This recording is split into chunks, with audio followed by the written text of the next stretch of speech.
সব শব্দরা এই জায়গায় সব ঠিক আছে, গুণের কাছে খালি সুগার বড় লাগবে। হ্যাঁ, আরে গুণে তো গুণাই, গুণে মানে তুমি তোমার মালিকের নাফরমানি করতেছ, সেখানে ছোট আর বড়টার খবর দেওয়ার দরকার। পানির মধ্যে বিষ দিচ্ছেন 1 চামচ, আপনি এই পানি খাবেন, কিন্তু দিচ্ছেন 1 ফোঁটা, এবার তো খাইবেন কেন? কম না বিষ, নাম কি? নাম কি? বেশিও বুঝি না, কমও বুঝি না, যেহেতু বিষ খাবো না, বলেন না, যেহেতু বিষ। গুণা নাম কি? গুণা নাম কি? নাম কি? মানে আমার মালিকের নাফরমানি। মানে কি? মালিকের নাফরমানি। বেশি না কম, ছোট না বড়, দেখার তো সময় নাই, আমার মালিকের নাফরমানি আমি করবো। বলেন ইনশাআল্লাহ করবো না। গুণা ছাড়, গুণা ছাড়েন। গুণা না ছাড়লে আমল নামা ভারী করা যাবে না। একটা কথা মনে রেখে, গত আলোচনায়, নভেম্বরের যে আলোচনায় আমি করেছিলাম, শ্রেণী 4টা হাসরের মাঠে হবে। এর মধ্যে একটা শ্রেণী যাদের আমল নামা ভারী, যাদের নেকির পাল্লা, তাদের ঠিকানা কোথায়?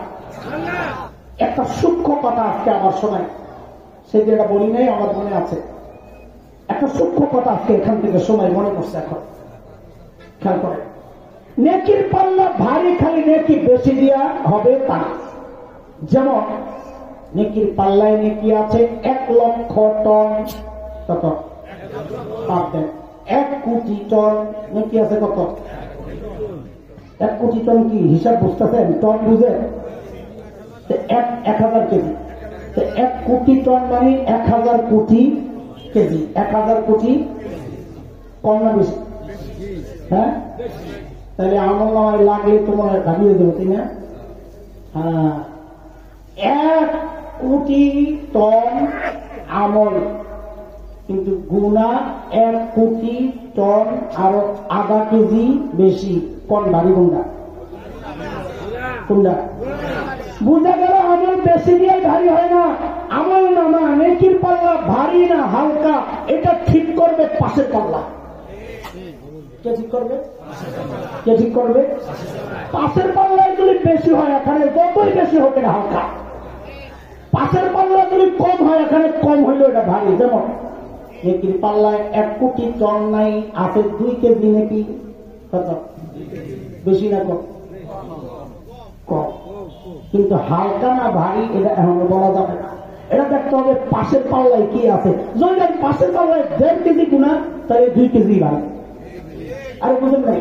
কাজে 1 লক্ষ কোটি পাল্লায় আমল করছে, ওইটা দিয়ে খুশি হয়েন না। দেখেন পাশের পাল্লার খবরটা কি। পাশের পাল্লায় যদি তার চেয়ে বেশি গুনাহ হয়, তাহলে আপনার এই এত নেকির কোনো লাভ নাই। কারণ আল্লাহ বলেছেন সূরা আল কারিয়ার শেষে, ওয়া আম্মা মান খাফফাত, আল্লাহ কয় যারা আমল কম, যারা আমল বেশি। আল্লাহ কয় যারা আমল ভারী। আল্লাহ কি বলছেন? বলেন কি বলছেন? না বেশি বলছেন? কি বলছেন? বুঝে বলেন, বেশি বলছেন না ভারী বলছেন? বলেন বেশি না ভারী? আল্লাহ কয় ওয়া আম্মা মান সাকুলাত মাওয়াজিনু, যার পাল্লা ভারী। ভারী কি দিয়া হয়? বেশি দিয়া না পাশেরটা দিয়া?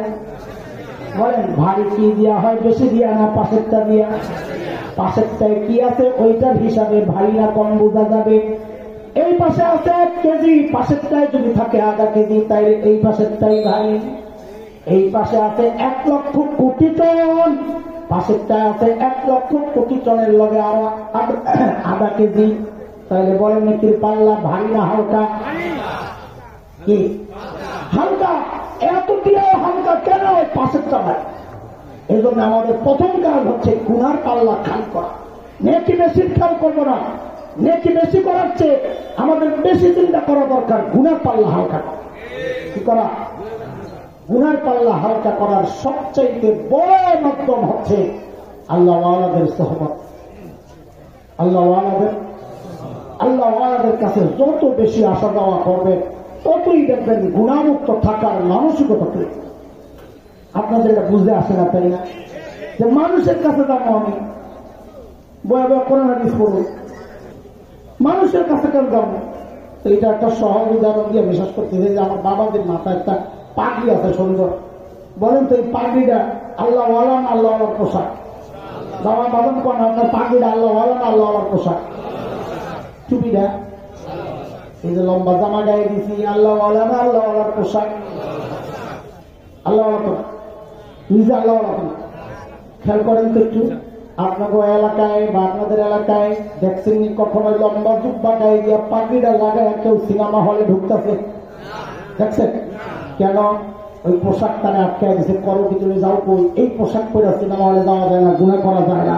আপনি খেয়াল করে এখনো আল্লাহর সোহবতে যান নাই, এখনো আল্লাহর কাছে যান নাই, শুধু আল্লাহর পোশাকের সোহবতে গেছেন, তাতেই আপনার জন্য গুনাহ করা কঠিন হয়ে গেছে।